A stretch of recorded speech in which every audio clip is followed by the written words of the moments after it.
City India news channel, हक की आवाज़। Paradise function palace, paradise function palace महबूब नगर। हरसिम तो मचलती किरणों ने, हरसिम तो मचलती किरणों ने अफसून है शबे गम तोड़ दिया। अब जाग उठे हैं दीवाने, दुनिया को जगा कर दम लेंगे। अब बज़ में जहां महकाएंगे या खून में नहा कर दम लेंगे। अब सोचा है महबूब नगर के मुसलमानों ने, अब कुछ भी हो जाए हर हाल में हक अपना लेके रहेंगे। इज्जत से जिए तो जी लेंगे, वरना जामे शहादत पी लेंगे। शाह नजीम पर तशरीफ फरमा आज के मेहमान खुसूसी साबिका कॉर्पोरेटर वो हल्का असेंबली चार मीनार के इंचार्ज जनाब मोहसिन बलाला साहब, शोलापुर जुबलीस के इंचार्ज जनाब अनवर सादत साहब, जनाब जफर साहब कॉर्पोरेटर मल्लेपल्ली, जनाब बोराबंडा के एक्स कॉर्पोरेटर और हमारे कोऑर्डिनेटर इंचार्ज जनाब आपके दरमियान में है। बीजेपी आपके दरमियान में है। हर जमात अपना मैनिफेस्टो लेकर आपके दरमियान में आकर आपको तारुफ करा रही है, लेकिन एक वाहिद जमात मजलिस इत्तेहादुल मुस्लिमीन है जो तारीफ की मोहताज नहीं है। ये एक ऐसी जमात है जो सारे हिंदुस्तान में सारे मुसलमानों की आवाज बनकर ऐवान पार्लियामेंट में बैरिस्टर असदुद्दीन ओवैसी साहब की क़यादत में जब कभी भी जो कोई भी मुसलमानों के खिलाफ बिल आता है, चाहे वो सीए का हो, चाहे एनआरसी का हो, चाहे ट्रिपल तलाक का मसला हो, असदुद्दीन ओवैसी साहब की क़यादत में मजलिस इत्तेहादुल मुस्लिमीन ने हर हमेशा जो है पार्लियामेंट में अपनी आवाज को बुलंद किया है। न सिर्फ पार्लियामेंट में बल्कि आपने देखा जब कभी भी ऐवान असेंबली में जब कभी मुसलमानों के खिलाफ जो भी मसाइल आते हैं, उन मसाइल पर हर हमेशा एक ही आवाज उठती है, वो है मजलिस इत्तेहादुल मुस्लिमीन। आपने देखा जब कभी भी महबूब नगर में मसाइल आते हैं, चाहे वो रामावली का फसाद हो, चाहे वो मदीना तुरुम के कुर्बानी के जानवरों का मसला हो, चाहे वो उटकूर का मसला हो, जब कभी भी जो भी मसला आता है तो एक ही आवाज उठती है, वो है मजलिस इत्तेहादुल मुस्लिमीन। आप तमाम से गुजारिश करता हूं, एक जमात इस जमात को कामयाब कर दीजिए, इस नौजवान कायद को कामयाब कर दीजिए। ये नौजवान ऐसा नौजवान है जब कभी भी इस डिवीजन का मसला आएगा आपके दरमियान में आपके साथ कंधे से कंधा मिलाकर साथ रहेगा इंशाअल्लाह ताला। जब कभी भी आपका बल्दिया का मसला आएगा ये नौजवान आपके साथ खड़ा रहेगा। जब कभी बड़े दवाखाने का मसला आएगा ये नौजवान आपके साथ मसाइल के साथ आपके साथ कंधे से कंधा मिलाकर खड़े रहेगा। जब कभी पुलिस स्टेशन का मसला आएगा ये नौजवान आपके साथ खड़ा रहेगा। ये मजलिस इत्तेहादुल मुस्लिमीन हर हमेशा आपकी आवाज बनकर आपके साथ खड़ी रही है। आपने हाल ही में देखा है कोटाकोटे में अन्नासागर के पास एक मुस्लिम नौजवान को मारा गया, उसकी आवाज बनकर यहाँ की क़यादत अब्दुल हाजी एडवोकेट साहब वहां पर पहुंचते हैं। आपने हाल ही में देखा डबल बेडरूम के पास एक हमारी खातून को मारा गया, उसकी आवाज बनकर पुलिस स्टेशन में आवाज बनने वाली जमात का नाम मजलिस इत्तेहादुल मुस्लिमीन है।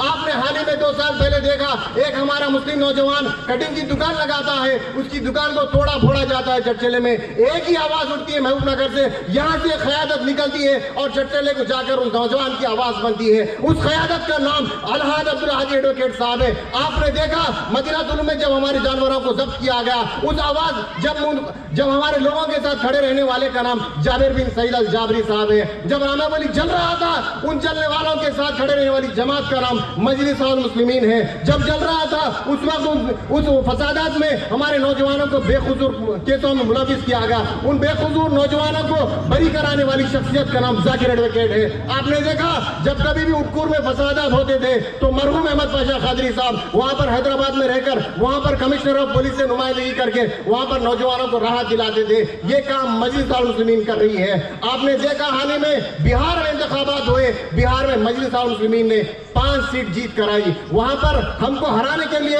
हैदराबाद से भी कुछ मीर जाफर मीर सादिक की औलादे वहां पहुंचते हैं हमको हराने के लिए। यूपी से समाजवादी पार्टी के कुछ कायदीन आते हैं हमको हराने के लिए। लेकिन आपने देखा किस तरह बिहार का मुसलमान मुत्तहिद होकर हमको कामयाब किया।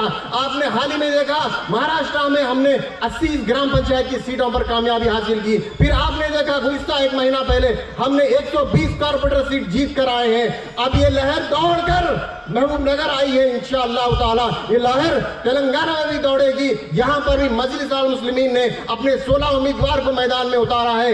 इंशाअल्लाह इंशाअल्लाह मेरा वादा है मोहसिन बलाला साहब को 10 से ज्यादा सीट पर हम कामयाब होकर यहाँ पर हमारी तारीफ के बगैर कोई मेयर नहीं बनेगा इंशाअल्लाह ताला, बशर्ते ये कि आपकी सभा में इत्तेहाद को होना जरूरी है। अपनी सभा में इत्तेहाद को पैदा कर लीजिए, इंशाअल्लाह ये सीट हमारे कदम को कामयाबी को चूमेगी इंशाअल्लाह ताला।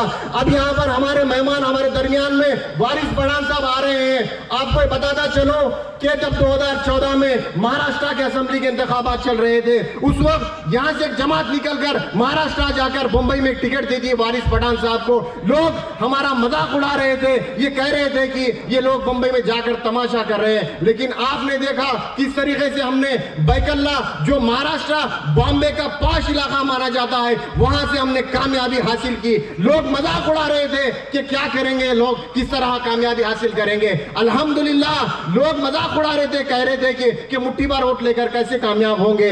आपने देखा सिर्फ 24,500 वोट लेकर वारिस पठान साहब एमएलए मुंतखब होते हैं। जब हमने औरंगाबाद का रुख किया, वहां से भी हमारा मजाक उड़ाया गया, हमने इम्तियाज जलील साहब को कामयाब करवाया। 2019 में पार्लियामानी इंतखाबात में आप देखिए सारे महाराष्ट्र में कोई एक पार्टी एक टिकट नहीं देती है मुसलमान को। यहां से हैदराबाद से एक जमात जाती है, इम्तियाज जलील साहब को टिकट देती है। उस वक्त सारी दुनिया हमारा मजाक उड़ा रही थी, ये कह करके कैसे वहां पर जीत जाएंगे। लेकिन आपने देखा औरंगाबाद का मुसलमान इत्तेहाद पैदा करा अपनी सभा में। आपने देखा सिर्फ 25 दिन की कैंपेनिंग में एक मेंबर ऑफ पार्लियामेंट जीत कर आता है। आपने देखा धुलिया से हमारा फारूक शाह कामयाब होकर आता है। लोग जब कह रहे थे कैसे धुलिया में कामयाब होगा, जो कि आजादी से लेकर 2019 तक कोई मुसलमान मुंतखब नहीं हुआ, लेकिन मजलिस मुस्लिम वहां पहुंचती है, वहां का मुसलमान लब्बैक कहता है तो वहां से फारूक शाह जीत कर आते हैं। आपने देखा शोलापुर यहाँ इंचार्ज अनवर सादत साहब बैठे हुए हैं। शोलापुर जो सुशील कुमार शिंदे का गढ़ माना जाता है, वहां पर हमने कदम रखा और 8 कॉर्पोरेटर की सीट जीत कर आते हैं। उसी तरह मेरे अजीज दोस्तों और बुजुर्गों, महबूब नगर हैदराबाद से सिर्फ 100 किलोमीटर की दूरी पर है, जो हैदराबाद से 3,500 किलोमीटर में बिहार का मुसलमान 5 असेंबली की सीट जिता कर दे सकता है। तो क्या हम यहाँ से 10 असेंबली की सीट नहीं जिता सकते, 10 काउंसिलर्स को नहीं जिता सकते? क्या हम इतने कमजोर हैं? बताओ मेरे अजीज दोस्तों और बुजुर्गों। इसीलिए मेरे अजीज दोस्तों और बुजुर्गों, मैं न्यूटन से यहाँ आया हूँ मेरा हल्का छोड़कर, तो मेरी इज्जत मेरे विखार के लिए नहीं, बल्कि आपकी इज्जत आपके विखार आपके हक के लिए लड़ने के लिए आया हूँ। खुदारा मेरे अजीज दोस्तों और बुजुर्गों, अपनी सभा में इत्तेहाद को पैदा करो। मीर जाफर मीर सादिक की औलादें कुछ आपके दरमियान में आकर आपके सभा में इंतशार पैदा करके अपने आप को जिताने के लिए नहीं, बल्कि इस राहिल को हराने के लिए आपके दरमियान में आएगी। लेकिन आप मुत्तहिद होकर रहिए। जो कोई भी आएगा आपके दरमियान में, उनको मुंह तोड़ जवाब अपने वोट के साथ देना। कोई अगर नोट बांट रहा है तो ले लो उनसे नोट, बोलना गुज़िश्ता बार नहीं लिया था, इस बार 2 बार पैसे ले लो, 2 बार के लेकर बोलना कि नोट तुम्हारी, वोट मजलिस मुस्लिमीन का रहेगा इंशाअल्लाह ताला। आने वाले दिनों में इंशाअल्लाह बैरिस्टर असदुद्दीन ओवैसी साहब की भी जलसा होगी। यहाँ पर जाबिर बिन सईद साहब का वादा है, कोशिश कर रहे हैं। अकबर साहब का जलसा था लेकिन कुछ वजूहात की वजह से मुअत्तल हुआ है, लेकिन हमारी कोशिश है कि असद साहब की भी लाने की भी कोशिश कर रहे हैं। इंशाअल्लाह असद साहब भी आएंगे और भी जलसे होंगे, यहाँ पर आपके दरमियान में आएंगे। हम आपसे गुजारिश है कि अपनी सफों में इत्तेहाद को पैदा करके मजलिस को कामयाब करिए। मैं अपनी जगह वापस लेता हूँ। शुक्रिया, खुदा हाफिज।